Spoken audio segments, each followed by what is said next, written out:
Okinawa, 1945. Japanese comfort women hid in caves were stunned when Americans gave them water and food. Imagine the absolute terror of waiting for an enemy you've been told is pure evil. What do you believe truly happens to humanity when such profound fear clashes with an unforeseen act of kindness? And from where are you watching this story unfold? The air hung thick and heavy in the dim, claustrophobic expanse of the limestone cave, a palpable blanket of tropical humidity clinging to every surface and every terrified breath.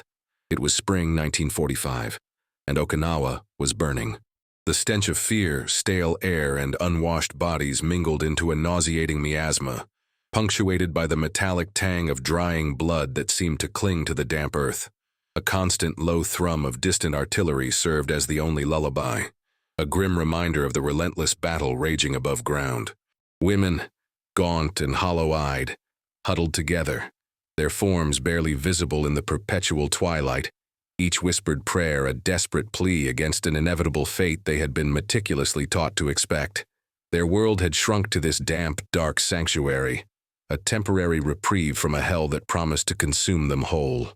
Above ground, Lieutenant Kenjiro Tanaka, a young officer whose face was etched with a grim determination beyond his years, scanned the ravaged landscape. Fresh from the mainland, he was steeped in the rigid Bushido code, his loyalty to the emperor absolute, his conviction in Japan's divine mission unshakable. He viewed the war not merely as a conflict, but as a sacred struggle against Western barbarism, and the Americans as soulless invaders bent on desecrating everything pure. He knew of the comfort women's existence in the caves, a grim reality of war he saw as a necessary tool for soldier morale. In his eyes, they were ultimately expendable, pawns in a larger, holier war.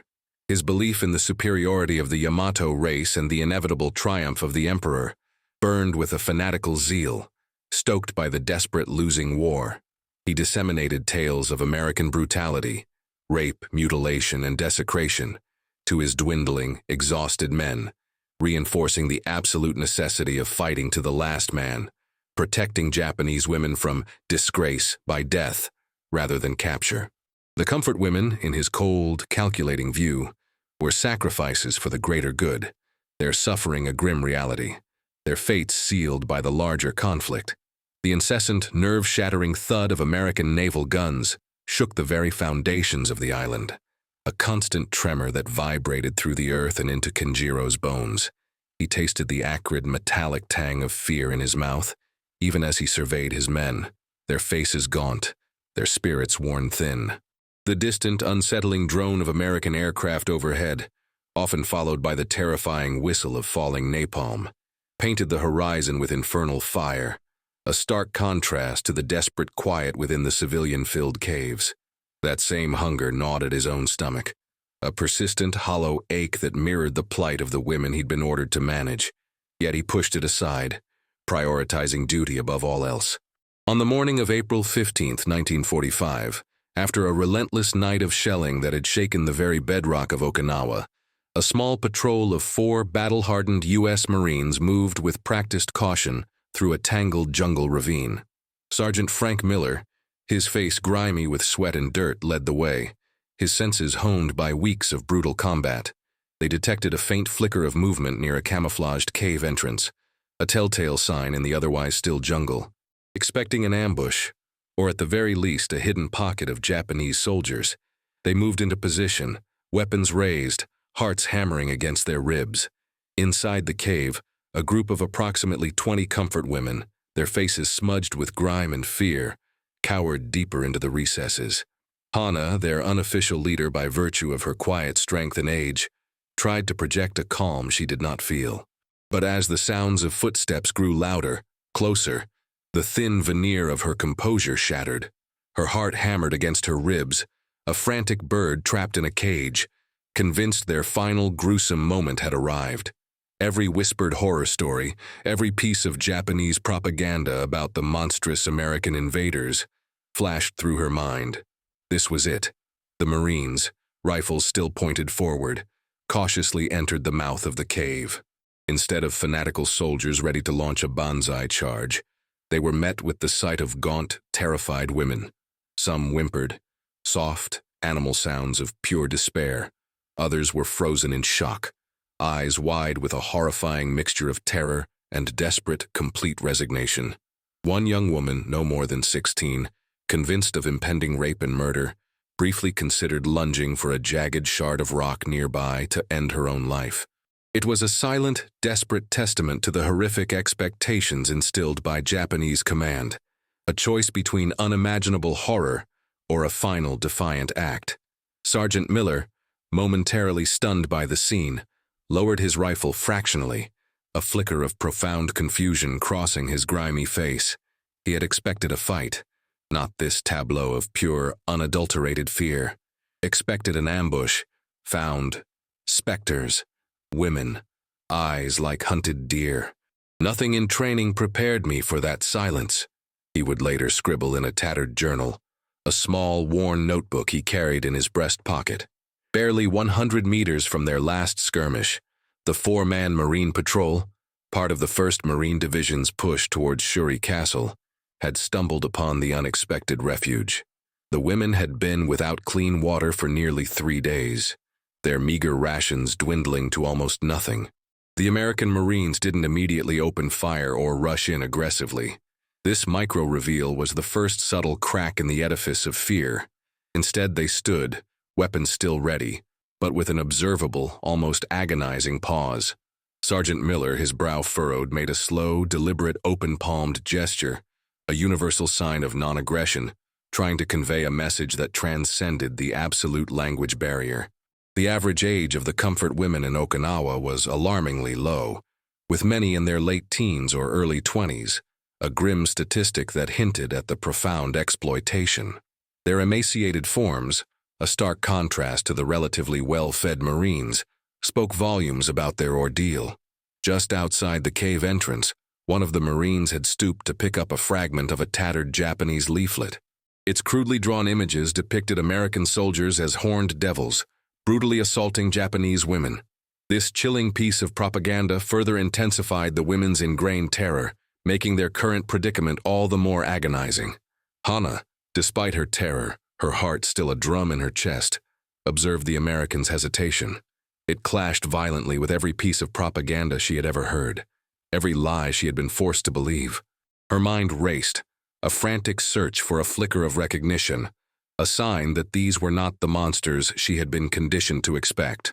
The other women remained paralyzed, their whimpers barely audible, a soft symphony of despair. The Marines, seeing no overt threat, only profound, incapacitating fear, exchanged uneasy, questioning glances. This was not the enemy they had been trained to face. After what felt like an eternity, though it was likely only a minute or two, the tense standoff broke. The micro-reveal that followed was profoundly simple, yet monumental. One of the younger Marines, Private First Class David Jenkins, visibly moved by the raw, desperate terror in the women's eyes, slowly unclipped his canteen. With utmost caution, his movements deliberate and unthreatening, he extended it towards the huddled figures. Then he pulled out a K-ration packet, its cardboard wrapper already softened by the island's humidity. A K-ration, designed for individual combat consumption, contained approximately 1,200 calories, a stark luxury compared to the meager, often insect-infested scraps the women had been subsisting on for weeks. Fresh, potable water was a precious commodity on Okinawa, often delivered under fire, yet here it was being offered without expectation. Earlier, back on the transport ship, Jenkins had been handed a U.S. Army directive, a small printed card stressing the importance of treating non-combatant civilians humanely, even amidst fierce fighting, reminding soldiers of their conduct code. He hadn't fully understood it then, but now, facing these broken women, its meaning was chillingly clear. Hana hesitated, suspicion warring with a primal, desperate thirst. Was it poisoned? A trick, a cruel joke before the inevitable? But the look in Jenkins's eyes, devoid of malice, seemed genuine, a reflection of his own discomfort and budding empathy. Tentatively, her movements slow and deliberate, she crawled forward and took the canteen, her hands trembling violently. The first sip of cool, clean water was a revelation, a shock to her parched throat, a sensation she hadn't realized she'd been craving for so long. Other women watched in stunned, silent disbelief, a glimmer of desperate hope, fragile yet persistent, sparking in their hollowed eyes. Seeing Hana drink and then tentatively eat a cracker from the K-ration packet, a profound shift began to occur. This micro-reveal signaled a nascent bridge of basic human needs. Other Marines, following Jenkins's lead, cautiously began to offer their own canteens and rations.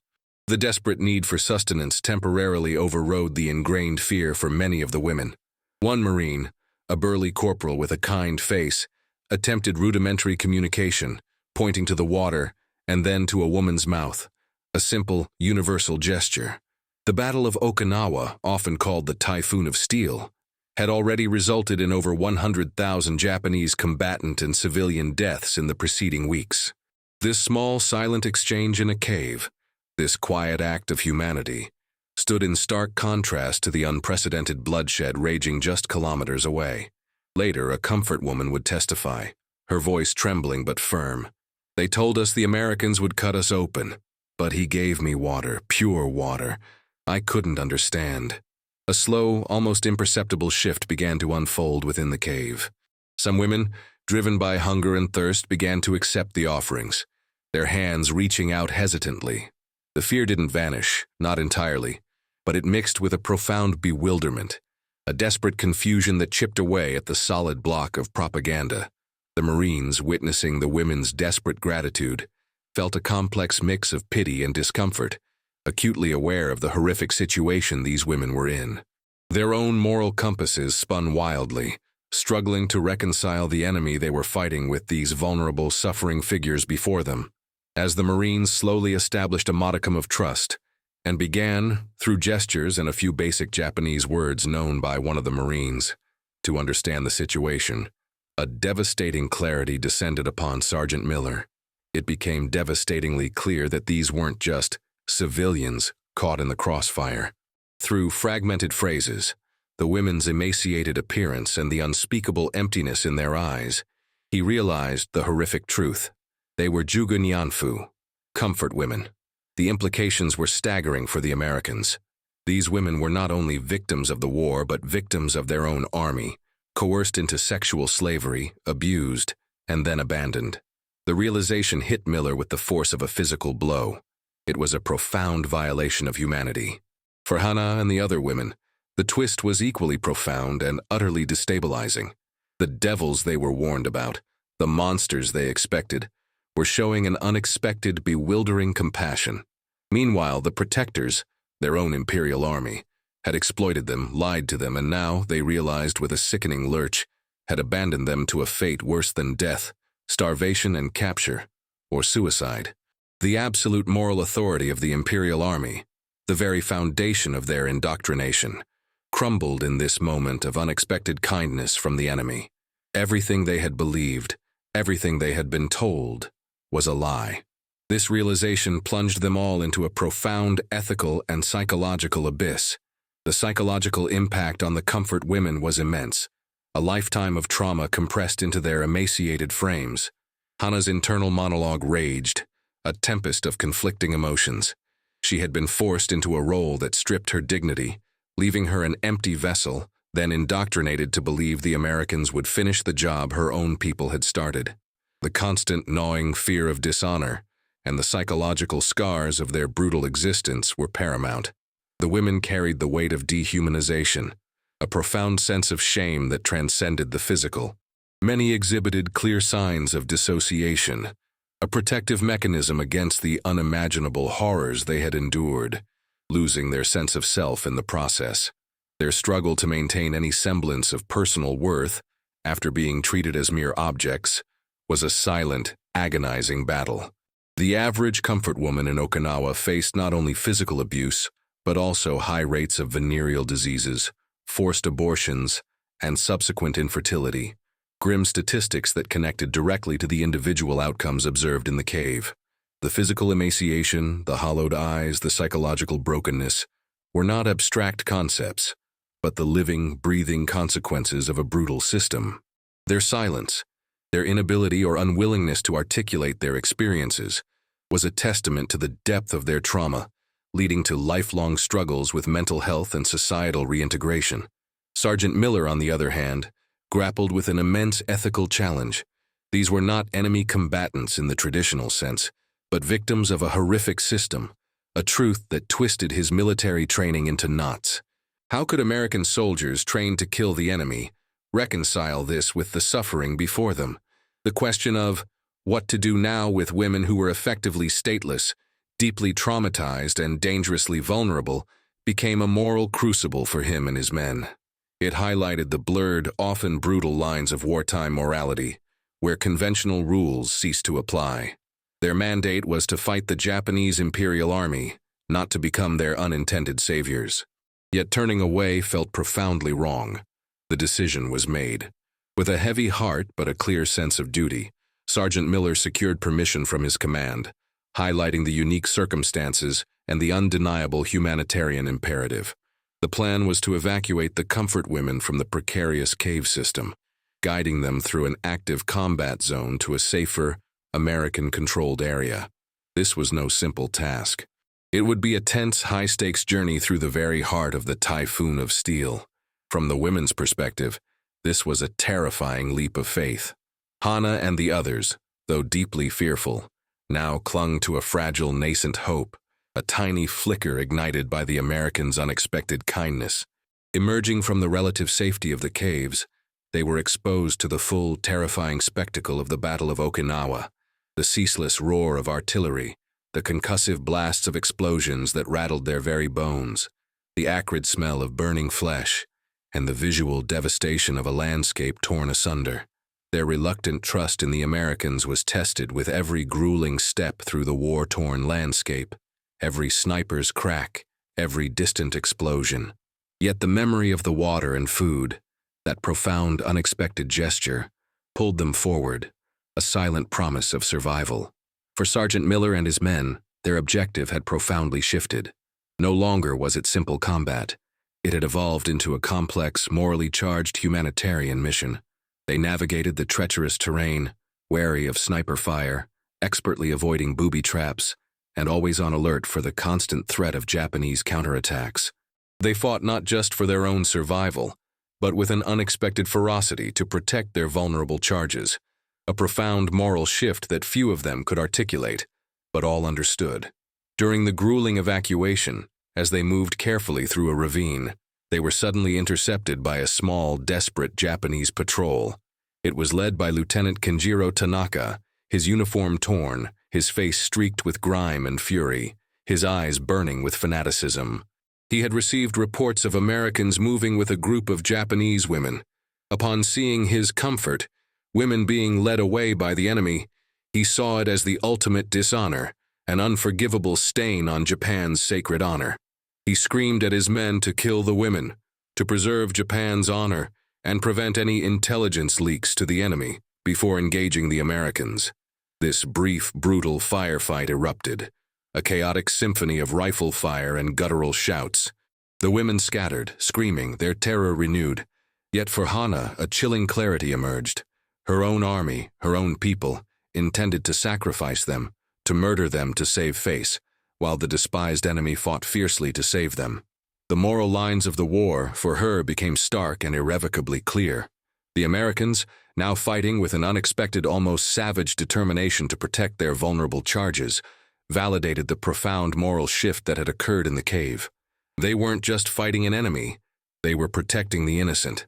Against all odds, the surviving women, though deeply shaken, were successfully brought to a U.S. military-administered refugee camp. They received immediate medical attention, their wounds treated, their bodies cleansed. Clean clothing, a luxury unimaginable just hours before, was provided, along with regular nourishing food, simple dignities denied to them for so long.